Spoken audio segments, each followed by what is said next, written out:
وأولاده وأزواجه وأنصاره وأتباعه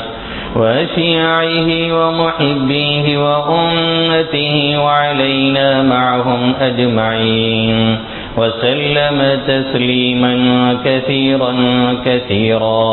أما بعد، فقد قال الله تبارك وتعالى في كتابه المجيد بعد أعوذ بالله من الشيطان الرجيم بسم الله الرحمن الرحيم. فبما رحمة من الله لنت لهم ولو كنت فظا غليظ القلب لانفضوا من حولك فاعف عنهم واستغفر لهم وشاورهم في الأمر فإذا عزمت فتوكل على الله إن الله يحب المتوكلين. وقال تعالى في موضع آخر لقد جاءكم رسول من أنفسكم عزيز عليه ما عنتم حريص عليكم بالمؤمنين رؤوف رحيم. وقال النبي صلى الله تعالى عليه وسلم والله لا يؤمن أحدكم حتى يكون هواه تبعا لما جئت به أو كما قال سيدنا وهادينا محمد صلى الله تعالى عليه وسلم. میرے محترم بزرگوں اور دوستوں، میرے غیور نوجوان ساتھیوں، میں نے دو آیت کریمہ تلاوت کی ہے اور اللہ کے حبیب صلی اللہ علیہ وسلم کی ایک حدیث شریف پڑھی. ہم آپ اور جو حضرات بھی سیرت طیبہ، سیرت مبارکہ آقا مدنی صلی اللہ علیہ وسلم کی سیرت سے کچھ سدبود اور کچھ تعلق رکھتے ہیں، پڑھتے ہیں یا سنتے ہیں یا سنے ہوئے ہیں، وہ یہ جانتے ہیں کہ آقا مدنی صلی اللہ علیہ وسلم جب اس دنیا کے اندر تشریف لائے ہیں تو پوری دنیا کا ماحول کیسا تھا اور کفر اور شرک کے دلدل میں انسانیت کیسے پھنسی اور گھری ہوئی تھی، اور پھر اس میں بھی خاص طور سے جزیرۃ العرب، مکہ المکرمہ اور المدینہ المنورہ، ان کے حالات کیسے تھے جب آقا مدنی صلی اللہ علیہ وسلم کی بعثت ہوئی، جب آقا کریم صلی اللہ علیہ وسلم کو نبی بنایا گیا. حالت یہ ہے کہ آپ کے بار ناتواں پہ نبوت کا بورڈ ڈالا گیا ہے اور آپ کو ذمہ داری سونپی گئی ہے مکہ المکرمہ اور المدینہ المنورہ اور اس کے آس پاس کے لوگوں کے بطور خاص اور پوری دنیا کو بطور عموم بدلنے کی ذمہ داری آقا مدنی صلی اللہ علیہ وسلم کے کاندھوں پر ڈالی گئی. آپ جس ماحول میں آنکھ کھول رہے ہیں اور جن حالات سے آپ گزر رہے ہیں، حالت یہ ہے کہ صحیح معنوں میں ایک شخص بھی توحید کا قائل اور اقرار کرنے والا نہیں ہے. ایک شخص بھی مکہ المکرمہ کے اندر آقا مدنی صلی اللہ علیہ وسلم کا بظاہر ہم نوا نہیں ہے. کوئی کلمہ پڑھنے والا نہیں، کوئی رب کی ربوبیت کا اعتراف کرنے والا نہیں، کوئی اللہ رب العزت کے یکتائی کا گن گانے والا نہیں. اور نہ صرف یہی نہیں کہ رب کی ربوبیت کا اعتراف نہیں کر رہے ہیں، بلکہ جو کوئی اعتراف اور اقرار کرتا ہے اسی کے دشمن ہو جاتے ہیں۔ یہ حالت ہے ان کے رب سے دوری کی اور اللہ سے دوری کی، اور یہ حالت ہے ان کی اللہ رب العزت کو چھوڑ کر کے فرضی خداؤں کی پرستش اور معبود بنا لینے کی،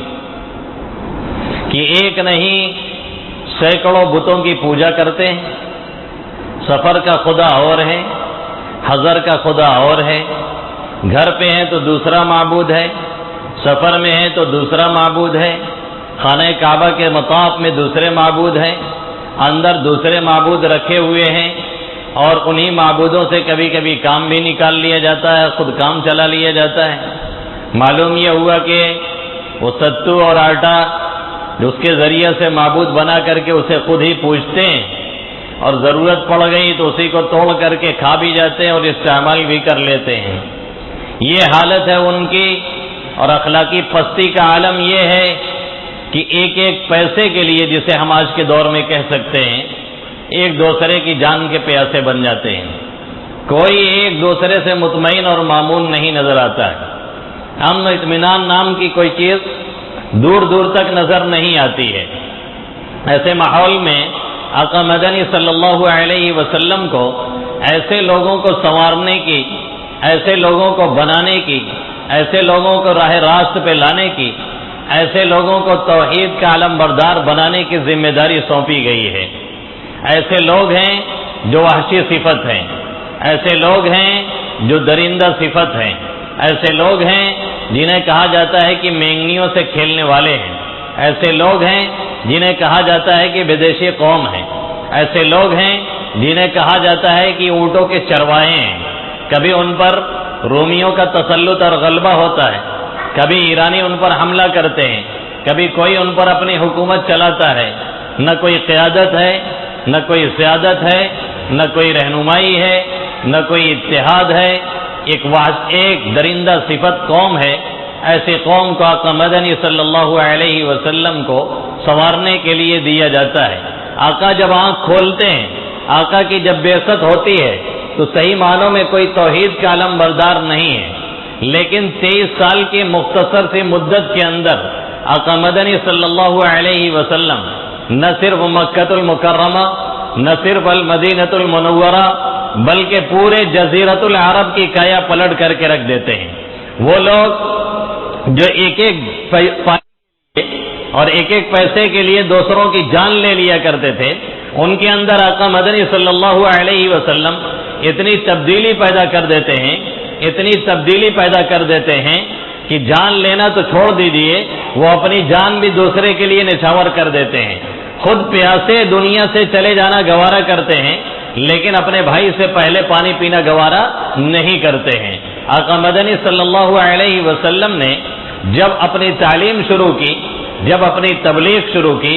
اور اپنی روحانیت کے ذریعے سے ان کی روحانیت کے اندر تبدیلی پیدا کرنی شروع کی، تو نتیجہ یہ نکلا کہ ایک ایک شخص کی حالت یہ ہو گئی ہے کہ جو خود نہ تھے راہ پر، اوروں کے ہادی بن گئے۔ جو خود راستے پر نہیں تھے وہ دوسروں کے ہادی بن گئے ہیں، جو خود رہنما نہیں تھے، جو خود راہ پر نہیں تھے، وہ رہنما ہی نہیں راہبر بن گئے ہیں۔ لوگوں کو منزل مقصود تک پہنچانے کا کام کر رہے ہیں، لوگوں کی ہدایت کا کام کر رہے ہیں،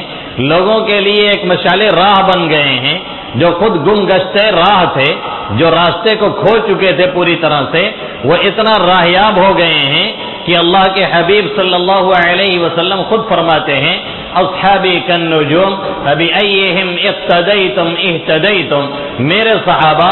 مانند ستاروں کے ہیں، جن کی بھی اقتدا کر لوگے وہ تم اس کے پیچھے چلنے کے بعد کبھی گمراہ نہیں ہو سکتے ہو، راہیاب رہو گے اور منزل مقصود تک یعنی اللہ تک اور جنت تک پہنچ جاؤ گے۔ جن کی بھی اقتدا کرو گے تم صحیح راہ پہ چل رہے ہو، اس میں کوئی کجی نہیں ہے، اس میں کوئی گڑبڑی نہیں ہے، وہ دیکھنے میں راستے میں کچھ چینجنگ نظر آ رہی ہو، لیکن سب کی منزل ایک ہے، وہ جنت ہے اور اللہ کا تعلق ہے۔ جس کا بھی پیچھا کرو گے، جس صحابی کا، اور جس صحابی کے نقش پا کو بھی چلنے کی کوشش کرو گے اور پکڑنے کی کوشش کرو گے، وہ صحیح جگہ پہ لے جا کر کے پہنچائے گا اور جا کر کے منزل مقصود پر کھڑے ہو جاؤ گے۔ یہ آقا مدنی صلی اللہ علیہ وسلم نے 13 سال کی مکہ مکرمہ کے اندر زندگی اور 10 سال کی مدینہ منورہ کے اندر زندگی، یہ 23 سال کے مختصر سے مدت میں یہ انقلاب جو برپا کیا، یہ جو تبدیلی پیدا کی، اور یہ اتنی تبدیلی کر دی کہ کسی کہنے والے نے کہا اور بالکل بجا کہا کہ کفر کی شب تھی کالی کالی، ظلم کی شب تھی کالی کالی، سارا جہاں تھا نور سے خالی، بھیجے خدا نے ایک پیمبر، ڈوبتی کشتی جس نے بچا لی، نام محمد کتنا پیارا، اس میں گرامی کتنا عالی صلی اللہ علیہ وسلم۔ آخر یہ تبدیلی آئی کیسے؟ آخر یہ چینجنگ ہوئی کیسے؟ آخر یہ انقلاب برپا کیسے ہوا؟ اتنی مختصر سی مدت میں جب آقا آئے ہیں، کوئی ایک بھی صحیح معنوں میں توحید کا قائل نہیں ہے، اور جب آقا 23 سال کی مختصر سی مدت میں مکہ المکرمہ اور مدینہ منورہ سے تشریف لے جا رہے ہیں اس دنیا سے، تو پورا جزیرۃ العرب جو کفر شرک میں ڈوبا ہوا تھا، اب یہ حال ہے کہ کوئی ایک بھی وہاں مشرک نہیں ہے، کوئی ایک بھی ایسا نہیں ہے جس کے اندر کفر اور شرک کی بو پائی جاتی ہو۔ یہ حالت کر دیا آقا مدنی صلی اللہ علیہ وسلم نے۔ آخر یہ تبدیلی کیسے پیدا ہوئی؟ اس کی بہت سی خصوصیات اور وجوہات ہو سکتی ہیں۔ ایک سب سے بڑی وجہ جو قرآن میں بھی اللہ رب العزت نے بیان فرمائی ہے وہ یہ تھی، جس کو اس آیت کے ذریعے سے اللہ نے بیان کیا۔ اللہ فرماتا ہے فَبِمَا رَحْمَةٍ مِّنَ اللَّهِ لِنْتَ لَهُمْ وَلَوْ كُنْتَ فَظًّا غَلِيظَ الْقَلْبِ لَانفَضُّوا مِنْ حَوْلِكَ فَاعْفُ عَنْهُمْ وَاسْتَغْفِرْ لَهُمْ وَشَاوِرْهُمْ فِي الْأَمْرِ فَإِذَا عَزَمْتَ فَتَوَكَّلْ عَلَى اللَّهِ إِنَّ اللَّهَ يُحِبُّ المتوکلین۔ فبما رحمت من اللہ، آپ اللہ کی رحمت کی وجہ سے لوگوں کے لیے نرم ہیں۔ لنت لہم، آپ کے اندر نرمی ہے، آپ کے اندر شفقت ہے، آپ کے اندر ہمدردی ہے، آپ کے اندر خیرخواہی ہے، آپ کے اندر کائنڈلی ہے، آپ کے اندر رحم دلی ہے۔ یہ دل سوزی اور نرمی یہ ایسی چیز ہے جس کی وجہ سے لوگ آپ کے قریب آ رہے ہیں، جس کی وجہ سے لوگ آپ کی بات سنتے ہیں، جس کی وجہ سے لوگ آپ سے ملتے ہیں، اور ملنے کے بعد پھر وہ آپ سے متاثر ہوتے ہیں، اور اس کی وجہ سے پھر ان کے اندر تبدیلی پیدا ہوتی ہے۔ اللہ خود کہہ رہا ہے اگر آپ نرم مزاج نہ ہوتے، اگر آپ کے اندر تندی ہوتی، آپ کے اندر سختی ہوتی، آپ کا مزاج ترش ہوتا، آپ کا مزاج گرم ہوتا، تو لوگ آپ سے چھوڑ کر کے بھاگ جاتے، کوئی قریب نہ آتا، نہ کوئی قریب آتا، نہ کوئی بات سنتا، نہ کسی کے اندر انقلاب پیدا ہوتا، نہ کسی کے اندر تبدیلی آتی، نہ کسی کے اندر چینجنگ آتی۔ آپ اللہ کے رحم و کرم سے نرم خو بنائے گئے ہیں، آپ کی طبیعت میں نرمی اور شفقت اور مہربانی کوٹ کوٹ کے بھری ہوئی ہے، جس کی وجہ سے جو بھی قریب آتا ہے وہ آپ سے متاثر ہوئے بغیر نہیں رہتا ہے، اور اس کے اندر تبدیلی پیدا ہوتی ہے۔ اور آہستہ آہستہ اس تبدیلی نے پورے جزیرۃ العرب ہی کو نہیں، پورے مکہ مکرمہ اور مدینہ منورہ کو نہیں، بلکہ جزیرۃ العرب سے آگے نکل کر کے دنیا میں اثر دکھایا، اور آج تک اس کا اثر جاری اور ساری ہے، اور صبح قیامت تک جاری رہے گا۔ وآقا مدنی صلی اللہ علیہ وسلم کی رحم دلی سے، نرمی کی وجہ سے، آپ کی شفقت کی وجہ سے، آپ کی نرمی کی وجہ سے، اور آپ صلی اللہ علیہ وسلم کے اندر جو یہ نرمی کوٹ کوٹ کے بھری ہوئی تھی، اس کی وجہ سے لوگ آپ سے قریب ہوتے ہیں اور آپ سے متاثر ہوتے ہیں، اور یہاں تک متاثر ہوتے ہیں کہ سب کو بھول کر کے آقا مدنی صلی اللہ علیہ وسلم کے ہو کر کے رہ جاتے ہیں۔ ایک شاعر کہتا ہے وہ حسن خلق سے دشمن کے رخ کو موڑ لیتے تھے، عطا و لطف سے ٹوٹے دلوں کو جوڑ لیتے تھے، وہ صبر و علم کا عالم دعا دی دشمن جاں کو، نہ اپنے ہاتھ سے مارا کسی انسان و حیوان کو۔ یہ آقا مدنی صلی اللہ علیہ وسلم کی حالت ہے جس کی وجہ سے بہت مختصر سے مدت کے اندر آپ نے یہ چینجنگ پیدا کر دی اور یہ تبدیلی پیدا کر دی. آج وہی سیرت ہمارے پاس ہے, آج اسی کا بیان ہمارے یہاں ہوتا ہے, آج اسی کا تذکرہ ہمارے یہاں ہوتا ہے, لیکن ہم لفاظی کر کے رہ جاتے ہیں, ہم باتیں کر کے رہ جاتے ہیں. صحیح معنوں میں سیرت کی چیزیں ہمارے پاس نہیں ہیں یا ہمارے دل و دماغ میں نہیں اتری ہیں, ورنہ ہم بھی بدل جاتے اور ہم سے ملنے والا بھی بدلتا اور ہمارے ماحول پہ بھی اس کا اثر پڑتا, لیکن نہیں پڑ رہا ہے. اس کی وجہ یہ ہے کہ حقیقی معنوں میں ہم سیرت محمدیہ صلی اللہ علیہ وسلم کو نہیں لے رہے ہیں اور صحیح طور سے ہم پڑھتے نہیں ہیں اور صحیح طور سے ہم سنتے نہیں ہیں اور دل و دماغ میں جگہ نہیں دیتے ہیں. اگر کل وحشی صفت لوگوں کو آقا مدنی صلی اللہ علیہ وسلم کی یہ سیرت چینج کر سکتی تھی, اگر کل آپ صلی اللہ علیہ وسلم کی یہ سیرت ایسے لوگوں کو بدل سکتی تھی جو ایک ایک پیسے کے لیے خون کے پیاسے ہو جاتے تھے, پھر بدلے تو اتنا بدلے کہ دوسروں کے لیے اپنی جان بھی نچھاور کر دیتے ہیں, لیکن یہ گوارا نہیں ہوتا ہے کہ ہمارے بھائی کو ذرہ برابر تکلیف پہنچ جائے, تو پھر آج وہی سیرت ہمارے اندر کوئی تبدیلی کیوں نہیں پیدا کرتی؟ وجہ یہ ہے کہ وہ شفقت, وجہ یہ ہے کہ وہ نرمی, وجہ یہ ہے کہ وہ رحم دلی, وجہ یہ ہے کہ وہ دل سوزی, وجہ یہ ہے کہ وہ ایثار, وجہ یہ ہے کہ وہ قربانی جو آقا مدنی صلی اللہ علیہ وسلم لے کر کے آئے تھے اور جنہوں نے ہمیں اور آپ کو اپنے ان افعال کے ذریعے سے اور کردار کے ذریعے سے ان چیزوں کا درس اور سبق دیا تھا, ہم نے اور آپ نے بھلا دیا ہے. ہم کچھ الفاظ کو سن لیتے ہیں اور رٹ لیتے ہیں اور اس کے علاوہ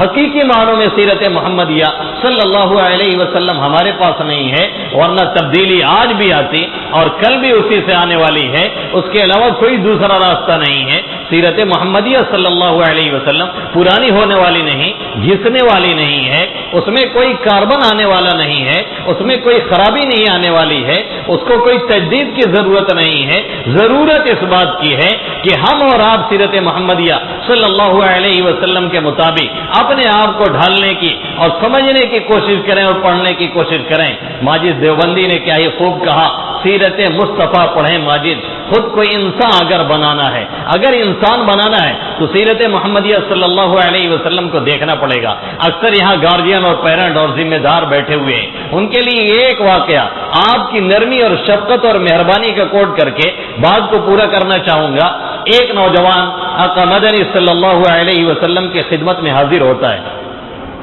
اور حاضر ہو کر کے نوجوان کیا کہتا ہے معلوم ہے؟ کہتا ہے اللہ کے حبیب صلی اللہ علیہ وسلم مجھے زنا کرنے کی اجازت دے دیجیے. آپ ذرا سوچیں کہ کس گھناؤنے جرم کی اجازت مانگی جا رہی ہے اور کس ذات سے اجازت مانگی جا رہی ہے. ایسے جرم کی اجازت مانگی جا رہی ہے, ایسے فعل کی اجازت مانگی جا رہی ہے جو جرم تمام مذاہب میں جرم سمجھا جاتا ہے, جو جرم تمام دھرموں میں جرم سمجھا جاتا ہے, تمام ریلیجن میں جس کو غلط سمجھا جاتا ہے. ایسے گھناؤنے جرم کی اجازت مانگی جا رہی ہے اور کس سے مانگی جا رہی ہے؟ سید الکونین محمد عربی صلی اللہ علیہ وسلم سے. ہما شما سے اجازت نہیں مانگی جا رہی ہے, ایسی ذات سے اجازت مانگی جا رہی ہے جس کے ہاں جبرائیل امین بھی آتے ہیں تو دستک دے کر کے اجازت لے کر کے حاضری دیتے ہیں, جس کے ہاں ملک الجبال بھی آتا ہے تو جبرائیل امین کو واسطہ بناتا ہے کہ آپ کہیے ہم کھڑے ہیں بات کرنا چاہتے ہیں, جس کے ہاں ملک الموت بھی آتے ہیں تو جبرائیل امین سے کہتے ہیں کہ ہم حاضر ہیں, اجازت ہو تو آئیں,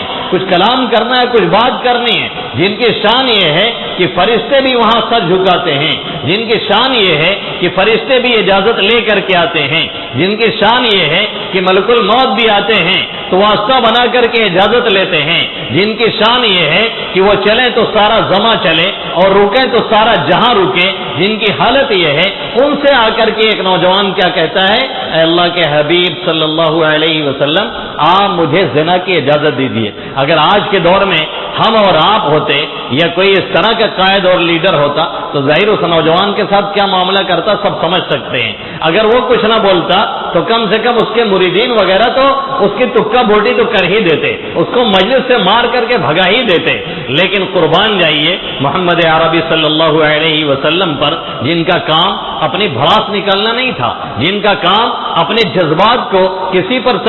نکال کر کے بڑا تسکین دینا نہیں تھا. جو آئے تھے انسانیت کی فلاح کے لیے، جو آئے تھے انسانیت کی صلاح کے لیے، جو آئے تھے لوگوں کو رائے حق دکھانے کے لیے، جن کے دل میں نرمی اور مہربانی کوٹ کوٹ کے بھری ہوئی تھی، آقا مدنی صلی اللہ علیہ وسلم اس نوجوان کو بڑی شفقت کے ساتھ اپنے قریب بلاتے ہیں. قریب بلا کر کے اپنے گھٹنے کے گھٹنے سے قریب کر کے اسے بیٹھاتے ہیں اور اس کے بعد اس سے کہتے ہیں کہ جس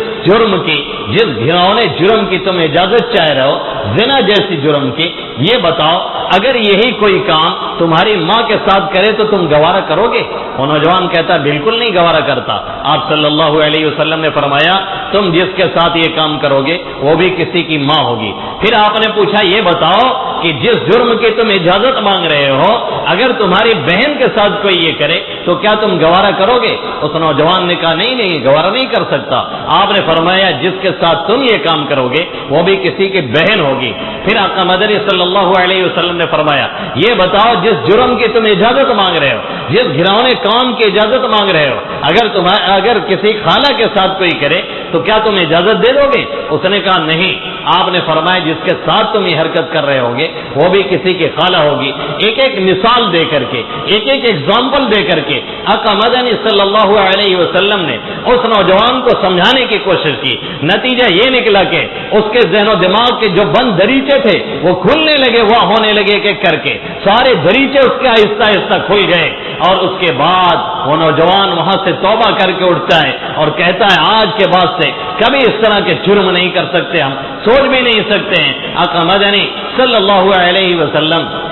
اس کے لیے دعا کرتے ہیں اللہم اغفر لذنبی، اے اللہ اس کے گناہوں کو معاف فرما، طاہر قلبہ اس کے دل کو پاکیزہ بنا دے، بالکل پاک صاف کر دے، حسن فرجا اس کی شرمگاہ کی حفاظت فرما. نتیجہ یہ نکلتا ہے کہ وہ نوجوان وہاں سے دھلا دھلایا نکلتا ہے اور لاکھوں نہیں نہ معلوم کتنے لوگوں کی ہدایت کا ذریعہ اور سبب بنتا ہے. اگر آقا مدنی صلی اللہ علیہ وسلم کے اندر رحمی نہ ہوتا، نرمی نہ ہوتی، رحم دلی نہ ہوتی، شفقت نہ ہوتی، ہمدردی نہ ہوتی، وقتی طور سے آپ اپنے جذبات کی بھڑا اس نوجوان میں نکال سکتے تھے، لیکن ایسے میں اس کی زندگی تباہ اور برباد ہوتی نظر آ رہی تھی. آپ صلی اللہ علیہ وسلم سمجھ گئے یہ بہت بڑا مریض ہے جس کا علاج بہت قاعدے سے کرنے کی ضرورت ہے. پہلے اسے سن کیا جائے، پھر اس کے بعد اس کا آپریشن کیا جائے. دل کے وال اس کے گڑبڑ ہے، اس لیے بہت قاعدے سے سرجری کی ضرورت ہے. آقا مدنی صلی اللہ علیہ وسلم نے پہلے اس کو سن کا انجیکشن دیا،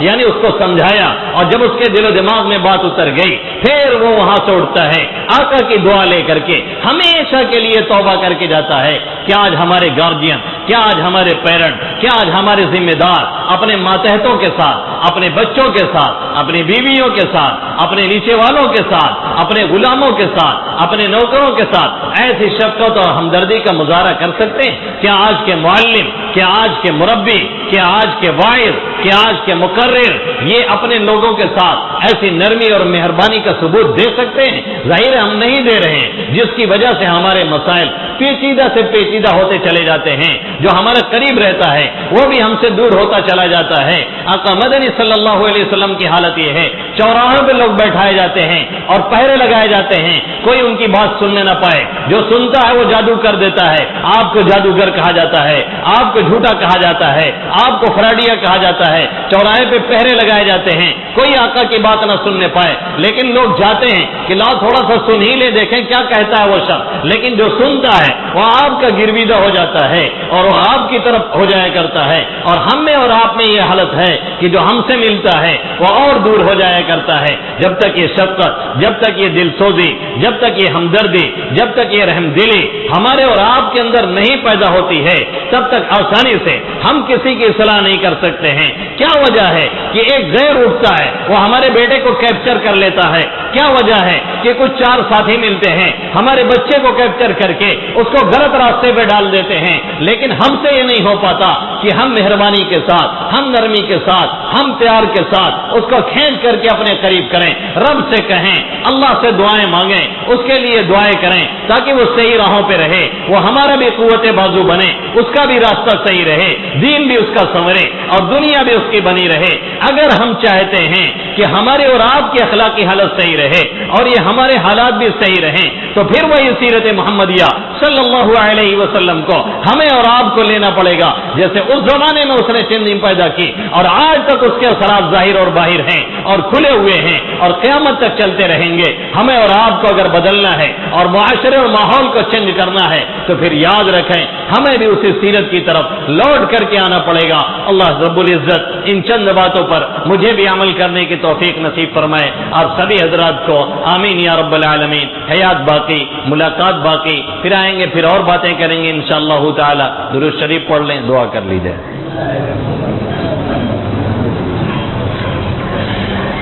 اللهم لك الحمد كله ولك الشكر كله كما أنت أهله، وصل وسلم وبارك على محمد وعلى آل محمد كما أنت أهله، وافعل بنا ما أنت أهله فإنك أهل التقوى وأهل المغفرة، يا أحد الصمد الذي لم يلد ولم يولد ولم يكن له كفوا أحد، لا إله إلا الله الحليم الكريم، سبحان الله رب العرش العظيم، والحمد لله رب العالمين، نسألك موجبات رحمتك وعزائم مغفرتك ومنجيات أمرك والغنيمة من كل بر والسلامة من كل إثم، رب لا تدع لنا ذنبا إلا غفرته ولا هما إلا فرجته ولا ضرا إلا كشفت ولا دينا إلا قضيت ولا مرضا إلا شفيت ولا حاجة هي لك رضا إلا قضيتها يا أرحم الراحمين يا أكرم الأكرمين يا مجيب دعوة المضطرين۔ اے رب کریم ہم سب کے گناہوں کو معاف فرما، اے مالک ہم سب کی مغفرت فرما دے۔ اے اللہ پل پل تیرے حکموں کو توڑا،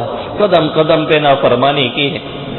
اے اللہ نہ معلوم کتنے جرائم و کرائم کر کے بھول گئے ہیں، اے اللہ تنہائی میں خلوت میں گناہ پہ گناہ کرتے رہے، سمجھتے رہے کوئی دیکھنے اور پکڑنے والا نہیں۔ اے اللہ تو سب کچھ دیکھ رہا تھا، تو اگر چاہتا تو زیر زمین دھسا دیتا، تو اگر چاہتا تو پتھروں کی بارش کر دیتا، اس سے پہلے تو دیگر قوموں پہ کر بھی چکا ہے اے اللہ، لیکن تو نے ستاری فرمائی، پردہ پوشی فرمائی اے اللہ، جیسے تو نے چھپایا ایسے ہی معاف بھی فرما دے اے اللہ، چھوٹے بڑے تمام گناہوں کی تو مغفرت فرما اے اللہ، ہماری مغفرت فرما، ہمارے والدین کی مغفرت فرما، آبا و اجداد کی مغفرت فرما، اساتذہ مشائخ کی مغفرت فرما اے اللہ، پوری امت محمدیہ صلی اللہ علیہ وسلم کی مغفرت فرما دے اے اللہ، ہمارے والدین، آبا و اجداد، دوست احباب، اساتذہ وغیرہ میں سے جو بھی اس دنیا سے جا چکے ہیں، کریم آقا نہ معلوم ہو کس حال میں ہیں اے اللہ، ہر ایک کے ساتھ خیر کا معاملہ فرما اے اللہ، ہر ایک کی مغفرت فرما، کروٹ کروٹ جنت نصیب فرما، کروٹ کروٹ جنت نصیب فرما اے اللہ، جب تک رکھ صحیح راہوں پہ چلاتا رہا، اس کے لیے بے انتہا آسانی پیدا فرماتا رہا اے اللہ، دنیا سے لے جا تو خاتمہ بالخیر نصیب فرما، مرتے وقت کلمہ نصیب فرما، سوئے خاتمہ سے ہم سب کی حفاظت فرما، پوری امت کی حفاظت فرما، ہماری نسلوں کی حفاظت فرما، نسلاً بعد نسل تا صبح قیامت حفاظت فرماتا رہا اے اللہ، سیرت محمدیہ صلی اللہ علیہ وسلم کا شہدائی اور عاشق بنا اللہ، آپ کی صورت اور سیرت پہ چلنے والا بنا، ایک ایک سیرت پہ عمل کرنے والا اور پکڑنے والا بنا اے اللہ، ہر طرح سے اے اللہ سیرت نبوی صلی اللہ علیہ وسلم میں اے اللہ ڈھلنے کی توفیق نصیب فرما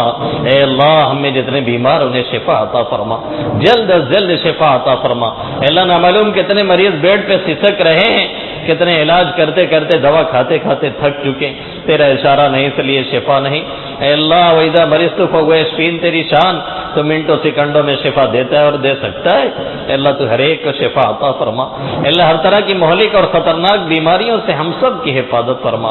اے اللہ، ہر طرح کی خطرناک بیماریوں سے ہم سب کی حفاظت فرما اے اللہ، جنون سے، جذام سے، کوڑ کی بیماری سے، تمام خطرناک بیماریوں سے بے انتہا حفاظت فرما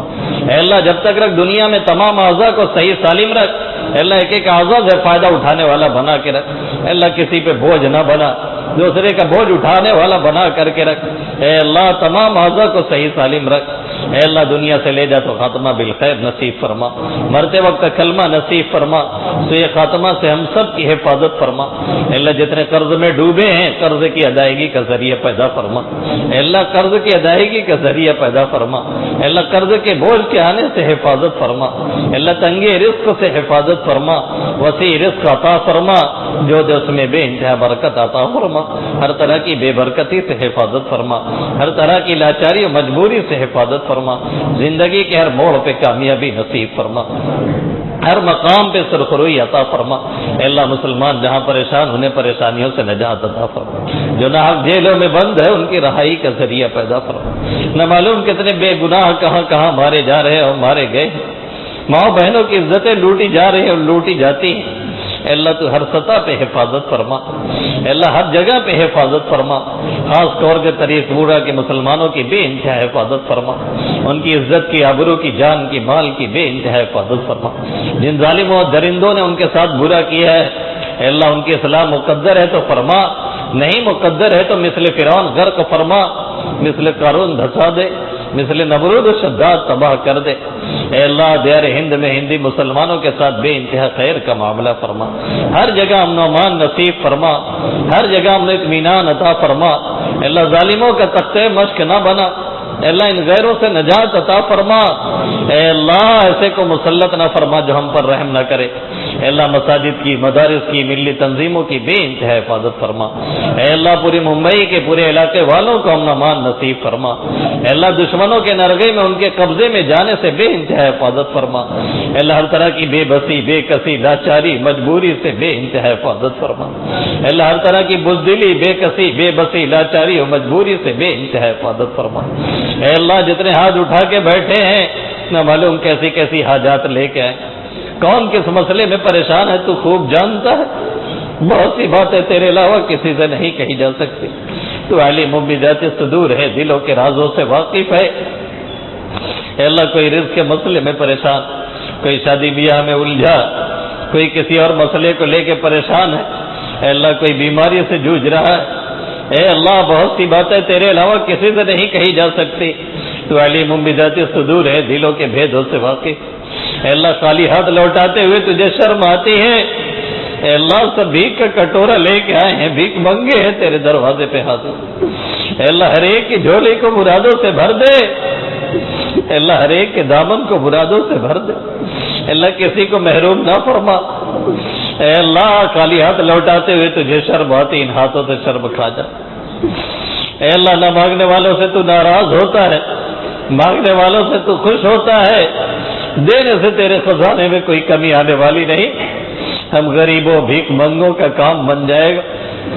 اللہ تو نہیں دے گا تو کہاں جائیں گے؟ تیرے سوا کوئی در نہیں جہاں جائے، تیرے سوا کوئی آقا نہیں جسے پکارا جائے، تیرے سوا کوئی داتا نہیں جس سے کچھ مانگ لیا جائے۔ ذالک بأن اللہ مولی الذین آمنوا وأن الکافرین لا مولی لهم۔ اللہ تو ہم ایمان والوں کا ہے تو غیروں کا نہیں ہے۔ اللہ جتنے ہاتھ اٹھے ان کو، ان کے گھر والوں کو، ان کی آل اولاد میں سے کسی کو محروم نہ فرما۔ اے اللہ دین و دنیا کی ہر بھلائی عطا فرما، دین و دنیا کی ہر برائی سے بے انتہا حفاظت فرما۔ اے اللہ جن جن لوگوں نے دعاؤں کے لیے کہا یا لکھا ان کا ہم پر حق ہے، ہمارے ان کے مقاصد میں کامیابی عطا فرما۔ اے اللہ تیرے محبوب صلی اللہ علیہ وسلم نے جن جن بھلائیوں کو مانگا ان تمام بھلائیوں کی ہم تجھ سے درخواست کرتے ہیں، جن جن برائیوں سے پناہ چاہیے ان تمام برائیوں سے ہم پناہ چاہتے، کریم حق ہم سب کی دعاؤں کو محض اپنے فضل و کرم سے قبول فرما۔ وصلی اللہ تعالی علی خیر خلق محمد وآلہ واصحابہ اجمعین برحمتک یا ارحم الراحمین۔